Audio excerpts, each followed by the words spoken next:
You're told wars are fought over oil, territory, or ideology. But what if the next world war starts over something far more basic, something you drink every morning without a second thought? In 2024 alone, there were 420 violent incidents over water worldwide. Not oil, not gold, water. And experts are warning this is just the beginning. Welcome to the channel Complete History, where we uncover the hidden forces that shape our world, the untold stories behind global power, and the truths most people never notice. Here's the reality. Only 2.5% of Earth's water is freshwater, and demand has doubled in the last century.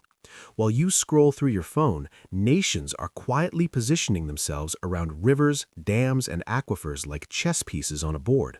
Because whoever controls the water doesn't just control resources, they control survival itself. This isn't new. Ancient Mesopotamia fought over the Tigris and Euphrates. Rome built aqueducts not just for convenience, but for imperial dominance. Egypt's entire civilization depended on the Nile's annual flood. Control the water, control the people. It's the oldest power play in human history. But today, it's escalating to a breaking point. Ethiopia builds the Grand Renaissance Dam on the Nile. Egypt threatens war. Turkey controls the headwaters of the Tigris and Euphrates. Iraq and Syria watch their rivers dry up. India and Pakistan share the Indus under a fragile treaty that both sides accuse the other of violating. In 2017, 70 people died in Darfur fighting over water sources. In 2016, 18 were killed in India over canal disputes. The Middle East saw 107 water-related conflicts between 2022 and 2024 alone. Israeli forces destroyed Palestinian water infrastructure. Gaza became a war zone where access to clean water was weaponized. These aren't random skirmishes, they're symptoms of a global pattern. Now here's where it gets disturbing. Water is being traded like a commodity. In 2020, California launched water futures. Yes, you can now speculate on water the same way you bet on oil or wheat. Investors are pouring money into blue tech, desalination plants, water recycling systems, purification technology. They're not doing this out of charity. They see what's coming. Wall Street calls water the next gold, and they're right. But unlike gold, you can't survive without water. You can live without diamonds, without oil, even without food for weeks. But 3 days without water? You're dead. That makes water the ultimate leverage, the ultimate weapon. Think about the geopolitics. India, a nation of 1.4 billion people, has over half its territory under high water stress. Pakistan, downstream, depends on rivers India can dam or divert. China controls the Tibetan Plateau, the source of Asia's major rivers. One decision in Beijing affects billions of people from India to Vietnam.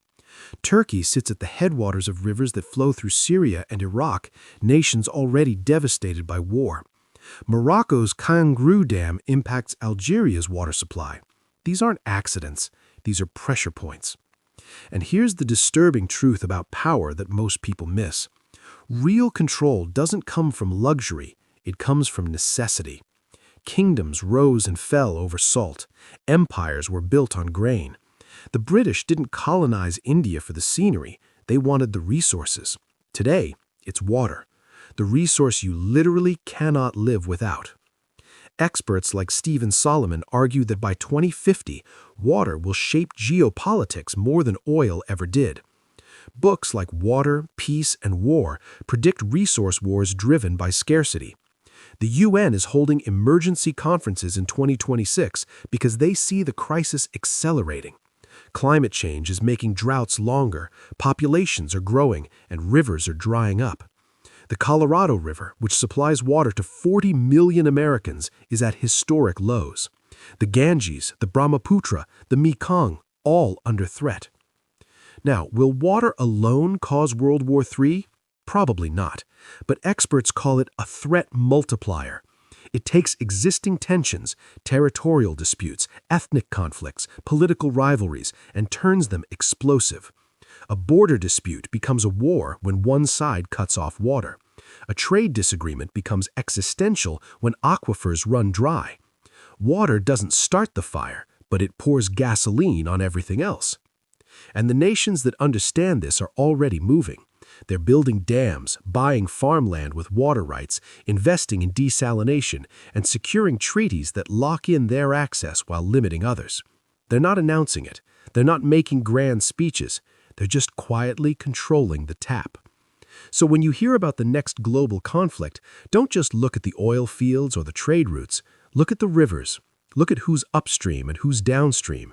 Look at the dams being built, the treaties being broken, and the aquifers running dry. Because the wars of tomorrow won't be fought over what we want. They'll be fought over what we need to survive. Water, the most basic necessity, the next gold, and possibly the trigger the world isn't watching closely enough.